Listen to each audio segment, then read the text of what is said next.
Hello மக்களே, welcome back to our channel Bigg Boss season 9. இன்னைக்கான promo release ஆயிடுச்சு மக்களே. இந்த ப்ரோமோவை பார்க்கும்போது வீட்டு உள்ள ஒரு கண்டென்ட்டுமே இல்லன்றது நல்லா தெரியுது. அது மட்டும் இல்ல, சும்மா வந்து உட்காந்து இருக்காதீங்கன்னா, அதனால வந்து ஒரு பிபி மாலை நிகழ்ச்சி அப்படின்னு சொல்லிட்டு ஒன்னு வைக்கிறேன். நீங்க வந்து அதுல வந்து உட்காந்து பேசுங்க, அப்படியாவது வந்து ஷோ வந்து 4 பேர் பார்ப்பாங்க. அந்த ஒரு ரீசனுக்காக தான் வந்து இந்த டாஸ்கே கொடுத்துருக்காரு போல. எனக்கு அது புரியவே மாட்டேங்குது. போன சீசன்ல தீபாவளி அப்போ வந்து இந்த மேட்ரிமோனி நிகழ்ச்சி வந்து நடக்கும். அதாவது ஒருத்தர் வந்து உட்காருவாரு, அவரை பத்தி ஒருத்தர் வந்து புகழ்ந்து பேசணும், ஓகேவா? அதுதான் வந்து அந்த டாஸ்கா வச்சிருப்பாங்க. அதுலயாவது பரவாயில்ல, அந்த மாலை மாத்திர சீன்லாம் இருக்கும். மாலை கொடுத்து இவங்களுக்கு இந்த மாலையை போட்டு இவங்களுக்கு வந்து இந்த மாதிரி பொண்ணு வேணும், இந்த மாதிரி பையன் வேணும் அப்படின்னு சொல்லிட்டு கேட்பாங்க. அந்த மாதிரிலாம் நிறைய இருக்கும். பட் இந்த இடத்துல பாத்தீங்கன்னா அந்த மாதிரி எந்த ஒரு ப்ராப்பர்ட்டியுமே கொடுக்காம சும்மா உட்காந்து சேர்ல உட்காந்து, அதுவும் ஏனோ தானோ ஏதோ ஒரு விஷயத்த பேசிட்டு இருக்காங்க. இந்த ப்ரோமோல என்ன காமிக்கிறாங்கன்னா, சபரி அவர்கள் வந்து உட்காந்துருக்காரு. அவர் தான் வந்து நடுவர் மாதிரி உட்காந்துருக்காப்ல. அதே மாதிரி வந்து இந்த பக்கம் 2 பேர், அதாவது பையன் இப்ப எஃப்ஜே இருக்கேன், கனி வந்து எனக்காக வந்து பொண்ணு கேக்குறாங்க. அவ்வளவுதான் மேட்ரு, வேற ஒண்ணுமே இல்ல. அதுல கூட என்ன தெரியுமா பேசுறாங்க? சபரி சொல்றாப்ல, பிபி மோலை நிகழ்ச்சிக்கு கனிவான ஒரு குடும்பம் வந்திருக்கு அப்படின்னு சொல்லிட்டு நம்ம கனியையும் எஃப்ஜேவையும் காமிக்கிறாப்ல.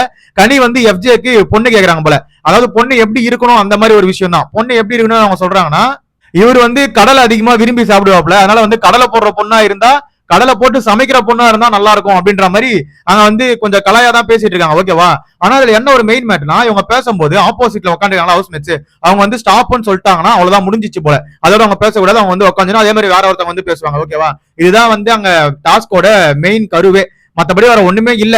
அது கூட அவங்க அந்த மாதிரி ஃபன்னா தான் எடுத்துட்டு போக பாக்குறாங்க. அதாவது அவங்க என்ன சொல்றாங்கன்னா, கனி அவர்கள் மாப்பிள்ள ரொம்ப பொறுமையானவராம், விவரம் தெரியாம வளர்த்து வச்சிருக்காங்களாம். இதை வர நாங்க நம்பணும், எங்களுக்கு பாக்குற எங்களுக்கு தெரியவே தெரியாதுல.